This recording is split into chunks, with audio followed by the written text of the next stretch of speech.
time for the best coverage of the top stories in sports. The Sports Wrap with Jason Page starts now. Indeed it does, and great to have you with us on this Friday edition of the show. We got plenty to do over the next 60 minutes. We will be joined by our friend Tino Pattigno in studio today. All right, now you can pop your head in the shot. Go. There you go. There you go. There it is. Oh my God. It's the creepiest thing we've ever had in the history of this show. His head just floating into the shot. Tino Pattigno will be here later on to talk some NASCAR. We'll get some thoughts with him on the Pennzoil 400. I was out at one of the dirt tracks out there at Las Vegas Motor Speedway last night with Tino. Got some fun footage from there, so we'll have that coming up a little later on. Also, Tino's conversation with Carson Hocevar, one of the young and upcoming stars in the world of NASCAR. So Tino's conversation with Carson Hocevar coming up a little later on in the program. Robert Littal, Black Sports Online, on a couple of passings in sports this week. Junior Bridgman, who is one of the richest former NBA players you'd probably never even heard of until his passing this week. Also the passing of former NBA big man Oliver Miller. We'll talk about that with him coming up a little later on as well. But we start things out with our man Sam Yarnell, who is here as well. I said I'm stuck between Tino, who's out of the shot, and Sam, Hofstra like soulmates. They both. And you're wearing your Hofstra blue. We love to see it. We really do. Wasn't by design, but hey, it's how it worked out. So I'm stuck between those two today, so we'll see if I can get through the hour. But we start things out, Sam, in college basketball. What? Huh? Who? Cooper Flagg injured in the Duke Blue Devils conference quarterfinal game, ACC conference tournament quarterfinal game. You see him writhing around in pain after he rolled his ankle against Georgia Tech. He would walk off the floor, hobble off the floor, would not come back into the game.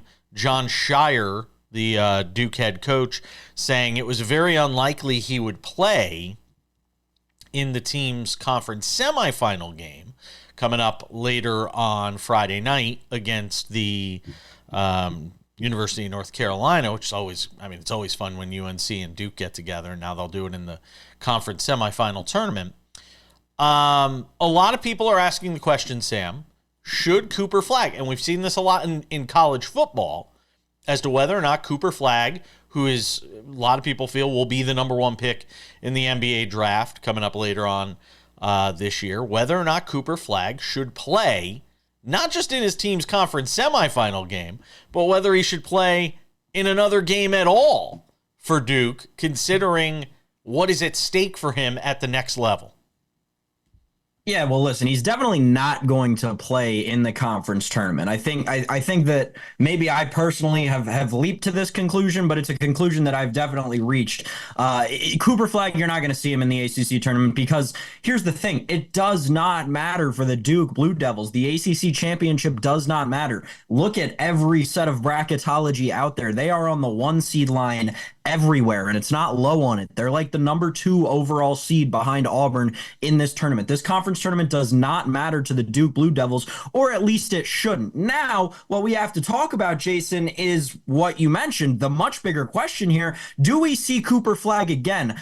I think yes, but I don't think we see him to start the NCAA tournament. There are a lot of things that contribute to this, right? And we'll get into the NIL stuff and the greater scheme of the career in a second. But just this season for Duke, listen, you've got Con Knippel, you've got a ton of weapons on that Duke team that can carry them as far as they need to go in the ACC tournament. As I mentioned, not far at all. They could lose tonight on Friday night against UNC and still be on that 1 line. They'll still beat a 16 seed in the round of 64 without Cooper Flagg, right? We've seen it happen once before, a 16 beat a 1, and UMBC is not walking through the door this year in the tournament. So they don't have to worry about the round of 64. Once we get to the round of 32, things become interesting. You're playing an 8-9 seed. I think that is where we could see Cooper Flagg return. Jason, is in the round of 32, excuse me.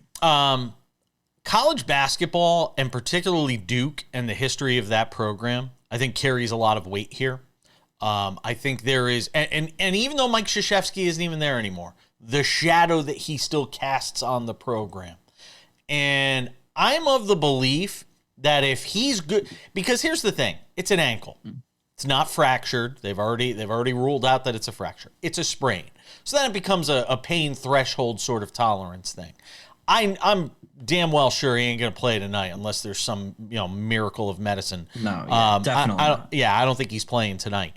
But I wouldn't be shocked if we saw him in the conference championship game, because those things that you attach to your history and your legacy at a program like Duke, they matter. And it's not like he's a star on a sort of fledgling college basketball program, and the next level obviously means more than that. I think the weight and the gravitas of a Duke Blue Devil men's basketball program carries more weight. It would not shock me if we saw him in that conference championship game. I definitely think we'll see him in the NCAA tournament, because there's also, look, we see this with Shedeur Sanders going on right now in college. In the moment throughout the college football season, all we heard about was how great Shedeur Sanders was and how he was definitely going to be the number one pick. Well, then time wore off. The season ended, and time wore off, and some of that shine wore off. And you start to hear people questioning, is he really that good? Is he really worth spending the top overall pick or even being the top quarterback in the draft? Well, that's going to happen when this NCAA season ends for Cooper Flagg, too. And there are going to be people that start to question whether or not, is Cooper Flagg really the best overall player in this draft? And then that starts to sort of creep in. I don't think he's going to want to miss more time. If it's Cooper Flagg's decision, here's my thing. If it's Cooper Flagg's decision, I think Cooper Flagg's going to play as soon as he is physically cleared to play. That's my thought on it. So you mentioned a couple of things, and I got to get to them quick. But the Mike Krzyzewski thing is interesting, because I heard someone in the media right after the injury happened say, well, if Krzyzewski was still there, do you think that they'd just shut him down for the year and ask him to come back next year? Wow. Because that is the Mike Krzyzewski thing and the prestige of Duke. I understand the theory. Here's why it won't happen. Look at the 2026 draft class. It is loaded. Cooper Flagg would be the 3rd or 4th pick overall at best in 2026. This is his year. He's got to go, and he's got to be 100% before he shows face on national television again. Yeah, I do agree with the idea that he ain't coming back next year. It's just not. This draft was made for him to be number one. We're coming back. More to do on Sports Wrap.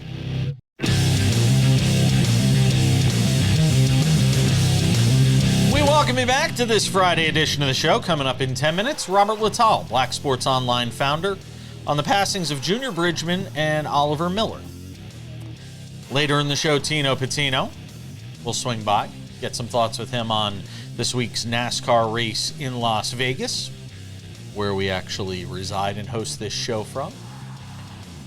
Also, his conversation with NASCAR youngster Carson Hocevar. That coming up as well. We had Bubba Wallace on the show yesterday, Carson Hocevar on the show today, and we let Tino handle that conversation, because if Carson Hocevar had been serving me my Starbucks drink, I probably wouldn't have known who he was. So, thought it was best to have Tino handle that interview. Sam Yarnell is here.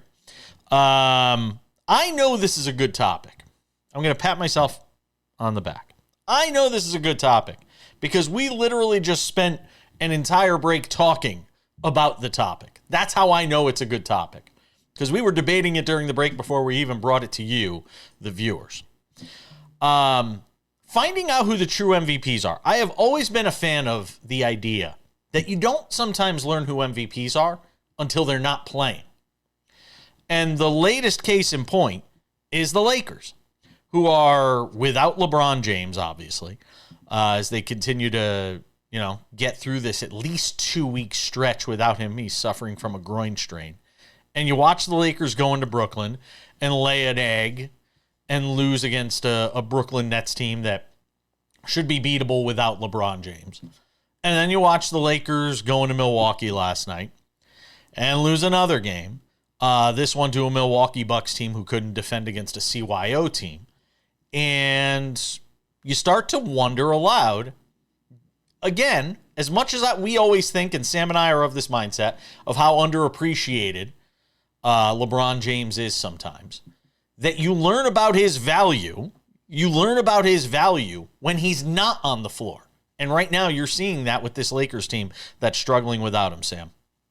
Yeah, you are. I do think this Lakers team is an interesting example because this Lakers team is unique in that they are constructed 100% and wholeheartedly around one player and propelling that player to win another championship, right? And that is LeBron James. So yes, in that instance, this is more than likely to happen, right? And I do think that this is something, though, Jason, that we see a ton throughout sport. And obviously, we were just talking about a bazillion different potential examples.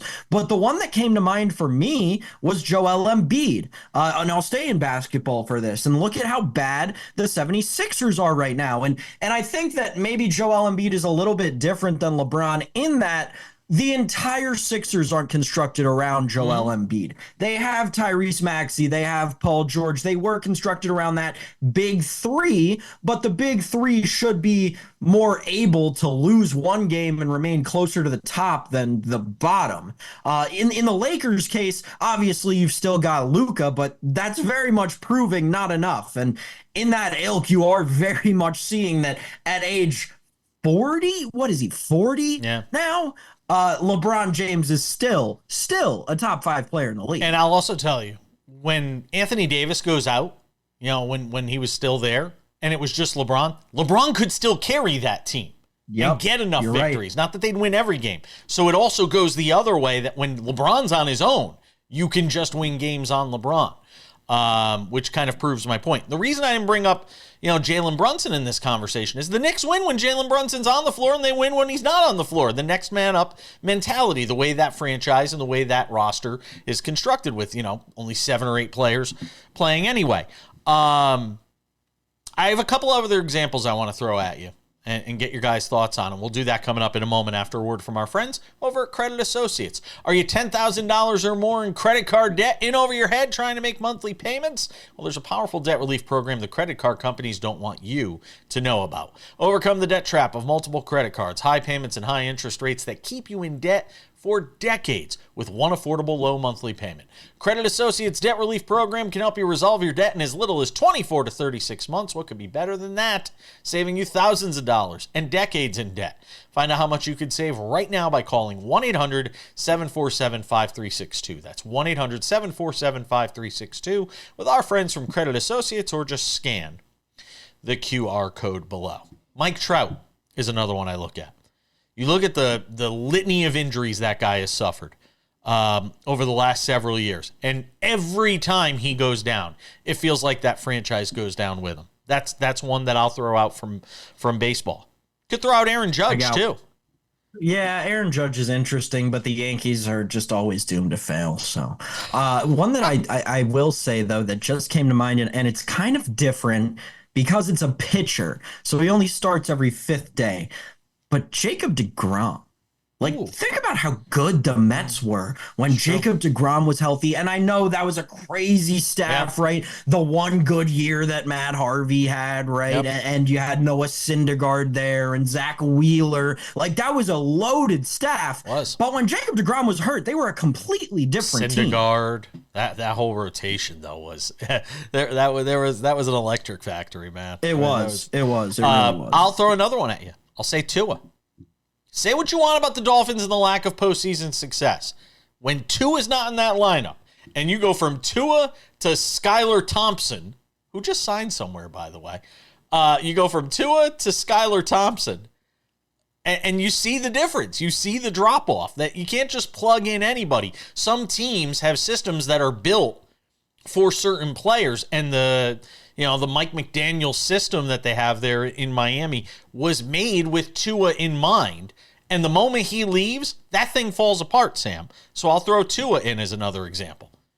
I think Tua is a good example. Thinking about because it's hard to think about non-quarterbacks, but Tyreek Hill too. As much as that team relied on him, the weeks that he missed, not to say the offense looked completely able when he wasn't there, but they were just riddled by something else when he wasn't there. Yeah, that's a good one too. And we were going through a bunch of them. Which one did you throw out, Tina? Steph Curry. Curry's a good one. Tino's off camera. He'll be here for NASCAR a little later on. Oh, Christian McCaffrey's a good one too. Yeah, Christian McCaffrey's a good one. No, you learn about it. Again, I say it all the time. It's not just the MVPs when they're on the field or on the court or on the ice. It's the guys that you miss. Lamar Jackson. But he hasn't missed a ton of time though. The Snoop Huntley season. Yeah, no, I remember. Yeah, it's fair. We'll let you all ponder that on your own, and then we'll come back. Robert Littal will join us next.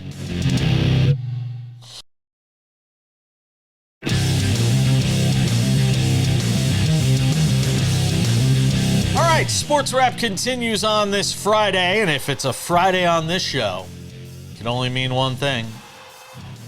If I had the Law and Order thing that goes dun dun, that's where I would have played it. Robert Littal, Black Sports Online founder, hanging out. You know it's been hailing in Southern California. Hailing? Hailing. Is Dwayne the Rock Johnson gonna like swoop in and rescue you folks in LA from these segments really good. I don't know how many more we have of them. From the incoming apocalypse that's coming. God, you guys are terrible. The forest fires. Now you got hail. Sharknado will be coming soon. Like, my God. Really? Hailing in Hailing. They actually had to cancel. It rained enough yesterday. Not a ton, but it rained enough that they actually had to cancel like dirt track racing last night out here for this at the Las Vegas Motor Speedway. So yeah, there's a weird weather system sort of moving through the country. Those of you in the South and the Midwest are probably feeling it now. Hopefully you're all safe wherever you are, because I know there's a high possibility of severe weather in the Midwest and South. So we hope everybody obviously stays safe. I want to talk to you about two things this week. And one of them I told you about earlier in the week, and that was the passing of Junior Bridgman, who, I got to be honest, I didn't know a ton about until after he passed away, and I went and read up and did some homework. I mean, you think about what a lot of NBA players become after their career. And some guys, it goes off the rails and it goes horribly bad. And some guys, Junior Bridgman was like the first. And he wasn't like a great player. He wasn't like a Hall of Fame player or anything like that. But what he did in terms of making himself a self-made sort of businessman, after a nice collegiate career, a great collegiate career, in fact, and then, having several years in the NBA, it's really an amazing story that I hope more people learn about now, sadly after he's passed away, but that more people learn about Junior Bridgman. Yeah, that's the saddest part about it, is that now it's coming to light after he's passed away. And I've seen players and athletes who probably should know who he is. It's like, wow, I didn't know about this guy. I didn't know he owned how many Wendy's, he owned how many businesses. He had his hand in this and that. I didn't, if you were in the Milwaukee, area, maybe you knew more. But man, it seems like these are the type of guys that we should promote more. We spend so much time promoting, guys that really aren't that great of people. When you have a guy right under our nose that, if I had, how they always say, would you spend, would you want $500,000 or dinner with Jay-Z? I would want dinner with this guy, to tell me the secrets. And I hope more athletes look into it. Now, unfortunately that he passed, but because, the NFL stands for not for long, the NBA, MLB, all of these sports, about the Patrick Mahomes, about the LeBron James, but you don't know about the journeyman that only plays 3 or 4 years. And I don't want to crush like the NBA Players Association or anything like that, or the league when I say this, but you almost wonder if there is a system in place and how robust that system is to try and help players. Hey, when your career's done and you've amassed now these millions of dollars, because NBA players make a ton of money, even the low-level bench guys, I mean, we see what these guys make. I wonder if there is that sort of infrastructure in place to help them become the next Junior Bridgman. Yeah, it's interesting because it's one of those type of things. Is the infrastructure in place and they're just choosing to ignore it? Or if it's something like, hey, once you're not useful to me on the court or on the field, you're on your own. It may be a little bit, of both. I've heard from, NFL players and NBA players, MLB players, hockey players that, especially, the ones that came in young and burned out, I wish I would have had, a little more of a support system. So maybe that's something that, we should work on. It should be a lesson that we could take from it. What a great legacy to have, that when you pass away, all of these people are saying these amazing things about you, and you did it all under the radar and very low key. And by the way, case in point, Steven Adams, who I didn't even know was still in the league until he got into a fight with Mason Plumlee the other night. Steven Adams makes $12.5 million a year. Yeah. And he's a role player on the Rockets. You know what I mean? So to me, it's like you sit there and say, I mean, where are we spending our money here? Like, what are we doing with our money after our career that so many players find themselves broke making poor decisions? In the immortal words of Patrick Ewing, we make a lot of money, but we spend a lot of money. Very true. It was sad to learn that Oliver Miller passed away this week. Yeah, big old. Yeah, he was in his late 50s. I think he had cancer, if I'm not mistaken. And Oliver Miller passed away. And people forget, his career at Arkansas, how talented he was, and then in the NBA. And so much attention was focused on what Oliver Miller wasn't. That he didn't look like your prototypical NBA player. He was heavy. Let's be honest. He was overweight. He had weight problems. He had issues controlling, his weight and getting it under control while he played in the league. But people seem to forget sometimes. And again, we only remember these things after people pass away, which makes me incredibly sad. That we don't celebrate people when they're alive, but after they're gone, we give them their flowers when they're unable to receive them. But Oliver Miller, a lot of people forget this guy was a good player. Yeah, it's one of those type of things when you see people pass away that you vividly remember watching. Kind of touches your own mortality. It lets you know that you're getting up there a bit. A lot of times when I see the kids of the players that are going on, and it's funny, we always talk about all these players being podcasters and things like that. Sometimes I sit back and like, man, there's Carmelo Anthony and Dwayne Wade. They're doing a podcast. I'm like, they were just, the Dwayne Wade was just on the big, three, and Carmelo was just, getting 56. It just kind of touches you in the sense that, our era, so to speak, is moving on, and it's a different era now. I didn't bring it up in the show today, but John Feinstein passing away, and he's not necessarily one of our contemporaries. He was in his late 60s, and you and I are in our mid to late 40s. But John Feinstein, one of the amazing sports writers of all time, passing away unexpectedly this week, and it does. You gotta live life to the fullest. Is one it really thing is true. Yeah. Is that whatever you want to do in life, if you have the opportunity, just do it. Don't think about it. Just do it, because it's not guaranteed. For the next day. And then these individuals, thankfully, had things in their career and their life that that people are speaking fondly on them. Got to make every day count. Robert Littal, Black Sports Online founder. I always appreciate you, my friend. Make every day of your weekend count. We'll see you back here next week, my friend. Thank you. Yeah, absolutely. That means being on the couch. Some Popeyes. With some Popeyes. Oh, that'll make it shorter. We're coming back. Tell my wife. Welcome back to this Friday edition of Sports Wrap. All right, let's talk NASCAR. With the Pennzoil 400 in Las Vegas this weekend. Had Bubba Wallace on yesterday's show. How about second-year driver Carson Hocevar hanging out with us for today's show, chatting with our very own Tino Pattigno about life racing in the number 77 Chevy.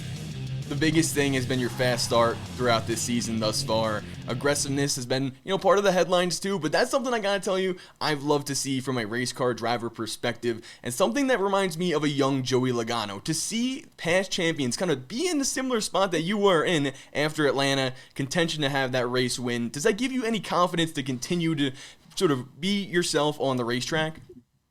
Yeah, I mean, you were fast. You have a shot to win a race. You don't want to change anything because you almost just did it. So, yeah, it's a lot of fun and enjoy it. And yeah, it's cool to at least just be in that spot that you kind of where everybody's paying attention. And we've been fast. We haven't had 100% the luck. You get tore up at Phoenix, but you qualify third. You run top 10 in the first stage, and then just get torn up. You can't really help that. And Coda, you get put back, but our cars have been really fast, so that's part of that matters. And I think the biggest thing too, right? It's your second year now full time in the Cup Series. What has that process been like, not only from year 1 to year 2, but also going from the Truck Series to the Cup Series? I feel like a lot of people see the young drivers struggle at times. I feel like you're excelling now in this time period of your career. What are your thoughts on that as a whole? Yeah, I mean, I've always felt pretty comfortable in a Cup car, so yeah, I don't know 100% know why, but it's really worked out that I've always been just pretty comfortable in the Cup car right away. I don't know if the truck helped and everything, but just a lot of feel like prep before I got ever to get in a Cup car. And it just kind of fits my driving style a lot, and sort of just really fit the next gen style car that I feel like able to take advantage of pretty well so far. Awesome. Another thing too is having new teammates on Spire Motorsports this year. You got Justin Haley, Michael McDowell, and yourself being a part of that team. Has that been something for you that you look at with those guys, your relationship with them? How have they impacted you throughout the season or even the offseason as well, gelling as a group? You put it as the new era of Spire Motorsports. What's that been like with those guys part of the team now? Yeah, I mean it's a lot different. Obviously, they've been around for a while, and last year I had a rookie teammate that was kind of like a half teammate. He was also a Trackhouse, and Corey, was still just trying to find his own path. So, yeah, it's been a different dynamic, I think, for all three of us. That I think we're still working through, what that working relationship and everything's going to 100% look like. But it's been, I feel like pretty well received so far. And as the team as a whole brings cars to the racetrack, they've been fast. Like you mentioned, we're seeing them qualify well. At Phoenix, like you mentioned, all 3 drivers in the top 10. Obviously not the result or days you guys had wanted, at the end of the race, but coming to the track with speed, how important is that for you guys as a group? And are there now tracks that you're circling, hey, we can win here, hey, we can have a top 10 here at these types of racetracks? Or is it more so just focusing on, bringing speed to the racetrack before looking at any specific tracks in general? Yeah, I think it's just more just trying to be fast everywhere than just one specific. I think it's been the biggest thing so far is just focusing in on that and just locking in of just trying to just show up with the best race car we can do every week. Awesome. I think another thing too that, I've mentioned or seen out of your driving style, being aggressive, but also understanding, when to give and when to take, and really utilizing, that mentality on the racetrack for you specifically. Is there anything that you've learned, whether it's been this past couple of weeks or throughout the offseason, that you've been trying to apply to yourself? Any personal goals that you have throughout the season that you're trying to sort of check off as we go and continue on in the Cup Series? I mean, it's just so early still. Ultimately we want to just put ourselves in a spot to make the playoffs. So that's, be able to get stage points and win races or be up front. Phoenix kind of hurt, but Atlanta and Coda and Phoenix, I think we've scored stage points quite a bit so far. That's really helped us out, stay up there. So, yeah, you just got to, now just be consistent and just put together a really good stretch of races. And I think we're, becoming fast enough or put ourselves in a spot that we can do that. Is there, I know you're, just want to be fast, but is there a goal in the standings wise that you sort of want to be at towards the end of the season? Whether it's, like you said, making the playoffs, or even would you be satisfied with the top 20, and a bunch of top 10s and 15s in there as well? Do you have sort of goals in that aspect?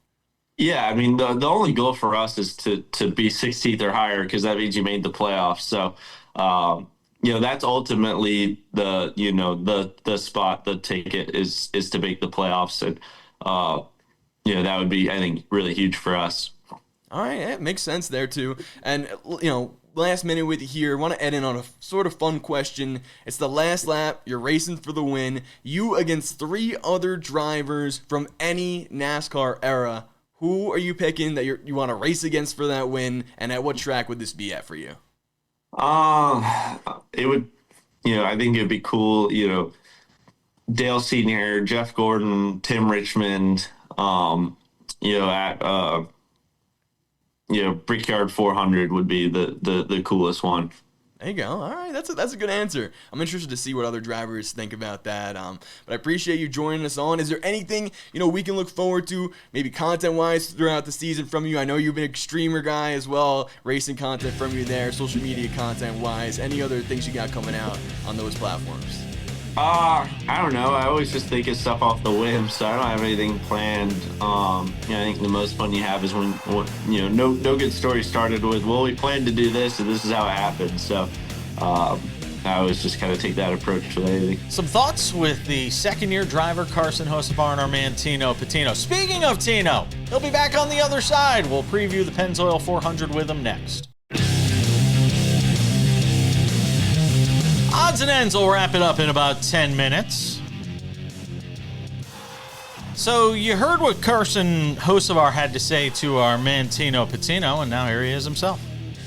Man, the myth, the legend, Tino Pattigno. And he's actually live in studio.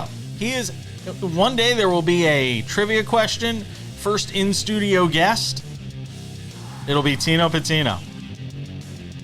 Hold on a second. Are you still wearing the wrist brace from the dirt race last night? Oh yeah. We're always locked in. Whenever I want to go back, I can get in. Great memories. Awesome time at the track with Jason Page. And you're still wearing the bracelet. I tore it off last night. I'm like, if I go back, I'm just gonna go get a new one.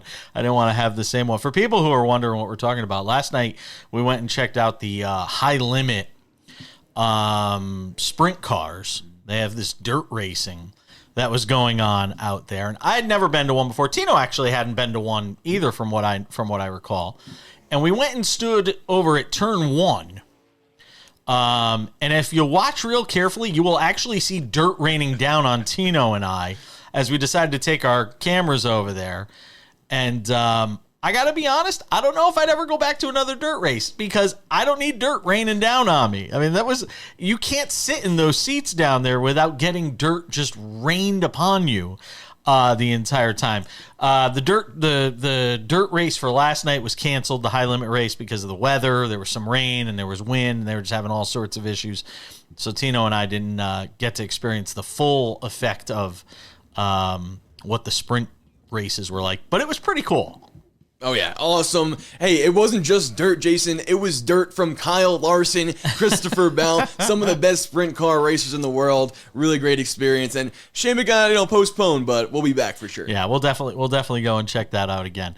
All right, Pennzoil 400, Carson Hocevar you heard from. We had Bubba Wallace on the show yesterday. We had Kyle Larson on the show last week. How does this race shape up in your eyes? Well, I think it's going to be another battle between Christopher Bell as he's going for his 4th consecutive NASCAR Cup Series win. No one's done that since Jimmy Johnson in 2007. But in order for him to do that, he's going to have to beat Kyle Larson. And that's the type of showdown and matchup we want to see. The two best of the drivers in the sport right now going head-to-head. Kyle Larson and Christopher Bell both have 3 top 5s in the last 4 Las Vegas races. So this is a track that suits their driving style. Intermediate, 1.5 miles. It's a fast racetrack. But Kyle Larson has the difference between Bell and him in this matchup at Vegas. 2 wins. 378 laps led within those last 4 races at this track. Yeah, Larson has really been fantastic at this track. He loves this track. We talked to him about that last week on the show. What in particular, when you think about what Bell has done this year, what in particular sort of stands out to you in terms of the way he's done it? I know the different tracks, and we can get into that, but what in particular has made this run so special for him? Well, like you mentioned, it is the different tracks he's doing it on, so the fact that team can stay versatile. But I do want to go back and sort of think about how on those tracks he was fast last year and in recent times as well. So to see that, I think, has been the biggest key for me. the fact that they show up to the track with the same speed they've had in the past, and he's still able to execute that same speed, is still the best or most speed out of all other drivers in the field when they unload and get it ready for a race weekend. So to me, that's the most important part. The speed they keep bringing to the track is consistent and faster than everyone else. Just to go back to the Carson Hocevar conversation, it's funny. We've talked to 3 different drivers here over the last couple of weeks, obviously with Kyle Larson last week, and now Bubba Wallace and Carson Hocevar. When you look at Hocevar, the 3 wide in Atlanta, we showed that during the conversation with him. When you sort of look at, where this young driver is and sort of, where he's positioned right now and some of the things you talked about with him, what's your takeaway in terms of how quickly he could reach the potential we think he has? If he learns from his mistakes and his aggressive driving and really hones in and controls that to benefit him on the racetrack, he has a chance to become a champion. Joey Logano was in the same position as Carson Hocevar, aggressive young driver, making headlines for those reasons, and Joey Logano turns out to be a 3-time champion. Other, names we can bring up as well, Martin Truex Jr. got into it, Tony Stewart, Ryan Blaney, and Jimmy Johnson. I actually made a video about this on my social media platforms when this happened with Carson Hocevar at Atlanta, and he was, criticized by other drivers and the media and fans of the sport. If he can lock in, if you could say, and really control his emotions and his driving style out there, he has enough potential to be a great champion, I believe. Give me a thought here on a couple of guys. Bubba Wallace, 33-1 to win this race. When we were in the car yesterday driving out to the track, you even said, he's a guy that you think could certainly be in the mix. You look at the favorites in this race right now, Larson at plus 450, Byron at 600, Bell at 600. It's amazing Bell isn't the favorite when he's won 3 of the last 4 races. In the last minute or so here, give me a sense for what you're thinking from a betting standpoint. Well, like you mentioned, Bubba Wallace, I do feel like has a good shot. I look at him more in the top 10 market. He's plus money right now. I love Bubba plus money for a top 10 each and every week. He's listed at that price. But his teammate in Tyler Reddick has been fast at Las Vegas. Should have won this race last year if it wasn't for a pit road mishap. Slower stop than Kyle Larson. That's all it's going to take for him to lose in that matchup. He's plus 750 alongside William Byron, another driver who I believe those two will have the most closing line value heading into this weekend before practice and qualifying. I'd put, my units around there to look at them because we'll see that price go down where we see Larson and Bell. If they qualify well, probably we'll still see that same number. And we have to mention Kyle Busch. The winless streak is over 60 races at this point, but this is home track plus 1600. Seeing him around there, I love the value for Kyle Busch. His cars have been running fast, and he may be able to get that winless drought ended at his home track in Las Vegas. Forgetting my mic. In the last 10 seconds, pick me a winner. Oh, I think I'm going to have to go with Kyle Larson in this one. I think the dirt racing, bringing him back over here to Vegas, the track that he loves, he can beat Christopher Bell. Tino Pattigno, ladies and gentlemen.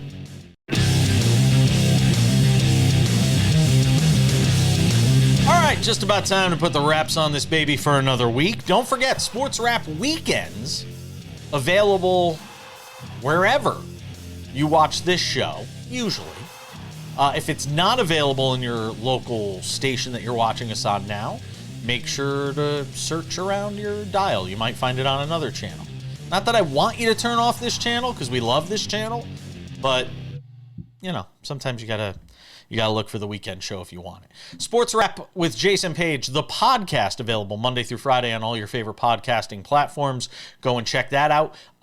You can listen to us in audio form. You could also watch us on YouTube Monday through Friday, also over on Spotify. Go and check that out as well. And without any further delay, time for some odds and ends presented by our friends at Credit Associates. $10,000 or more in credit card debt. Who likes that?